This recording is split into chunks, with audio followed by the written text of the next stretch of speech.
Hey guys, how you doing? So Dan from Trading with Dan here.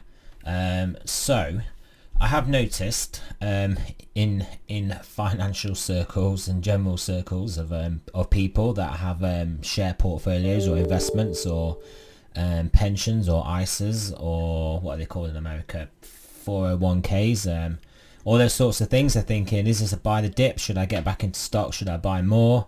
What should I do? I would like to say some people are thinking, should I cut my losses? But I don't think many people are thinking that. But yeah, so we just wanted to have a look over here because this is basically the last depression that we had.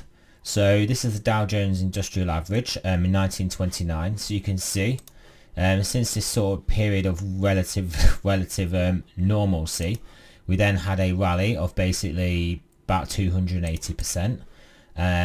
Over a pretty short period of time, basically, well under 10 years, and then what we had when we had our peak, we had an initial sell-off of roughly 50%, and then which did ultimately lead to basically nearly a 90% reduction in the prices, and in that time we did actually have a pretty big rally here of 50% as well.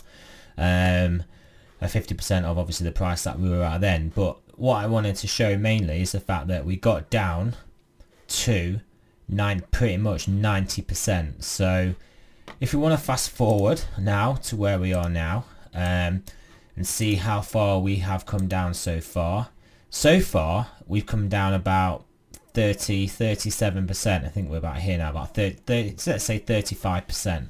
So 50% would bring us down to around here, which for that seems pretty reasonable. Look, might line up with those levels, and then obviously 90% brings us basically all the way down to about 3,000 in the Dow. So yeah, so that's just something I want to point out, because if we do enter a depression, especially a global depression, which I think is pretty likely. I mean, it has to be almost certain if we're going to shut down economies for protracted periods of time, and then have to then sort of restart those economies. I mean, it's not as easy as you think, just shutting everything down for a month, 2 months, 3 months, or maybe even longer, and then restarting it back up. People move, workforces move, various things. Factories need retooling. Things go well, like stale, not in the sense of the bread going stale, but in that, do you know what I mean? You know what I'm saying?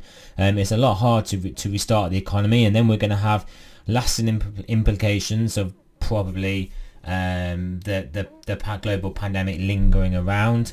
We're going to have implications with how countries trade with each other, how they're going to want to keep some things, some sorts of more means of productions, like say locally, as in like within their nation, not necessarily relying on other countries as part of a global jigsaw.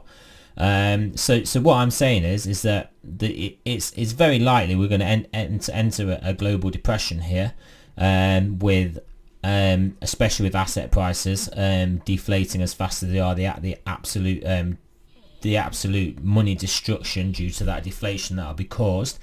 And I mean, around a 35% sell-off from such elevated prices. This is another thing I wanted to show you. Even if we take this as sort of like an average level, we are still looking at about 170% up.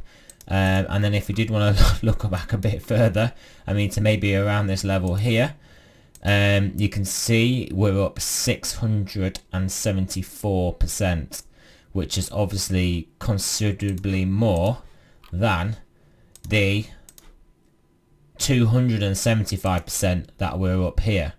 So yeah, so that's all I really wanted to do, guys, is show you those comparisons. Obviously history doesn't have to repeat itself, but I mean, you can look at how this goes up, and everybody can know that just can't keep going up vertical.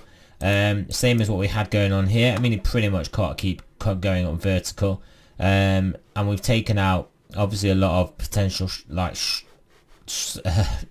support areas if we were going to just retrace and then carry on a bit more vertical. I mean, we wipe those out now. So I mean, what could we see from here? maybe a bear market, a bounce. I did mention in my video this morning, basically 9 out of the 10 biggest percentage moves in the Dow have been during bear markets. So any big rally is pretty much a bear, pretty much confirms that we're in a bear market anyway. And then also the only one out of the 10 that didn't was 1987. Let's see if we can find this for you guys. 1987 is here. Yeah, so it was this crash just here, and obviously this recovered pretty quickly. This is what people are hoping would happen now, like a V-shaped recovery. But let's see what this crash was from peak to trough. This crash here was about 40%. So yeah, this is the scenario people are hoping for. But I mean, this was just a financial, this crashed due to financial reasons. There wasn't a reason that the whole global economy was slowing down. I mean, what we have at the moment, very basically, is global growth that's driven by credit, and that credit is going to be contracting. The credit has been issued is going to be it's basically being destroyed with the deflation of the asset prices, all sorts of different asset prices. And yeah, it's going to cause big problems. So do you think this is the time to jump in? I mean, is there anything that tells you in this chart that is going to start going back up again to new highs? I don't think so, guys. And does history show that in an actual depression we can go down 90%? Yeah, it does, guys. So should we be jumping into long stops at the moment? Probably not, guys. But anyway, so thanks for listening to that video. Remember, this is not financial advice. I am not a financial advisor. Always do your own research, and I will back at you again later with another video.